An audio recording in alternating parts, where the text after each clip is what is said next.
La pollution sonore, donc on l'entend là typiquement, on est entouré par le bruit, donc la pollution sonore c'est le bruit environnant.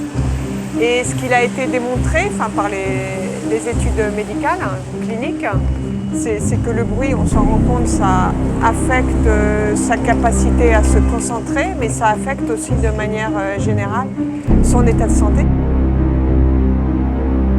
On a développé cette application Sound City qui est pour l'instant uniquement disponible sur Android mais qui va être aussi bientôt disponible sur iOS, qui permet à chaque personne en fait, de connaître son exposition au bruit. Donc c'est une mesure continue du bruit grâce au micro embarqué, donc on fait du sampling après.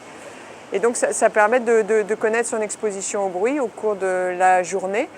Et après on peut aussi voir les cartes, son exposition au bruit à la semaine et au mois, etc.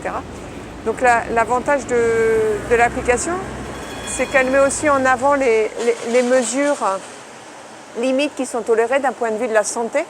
Et donc de ce fait, on contribue non seulement à cartographier le bruit dans la ville, puisque après toutes les données collectées sont assimilées ensemble pour produire une carte de pollution. Elles permettent aussi à chaque individu de se rendre compte de l'impact de la pollution sonore sur sa santé.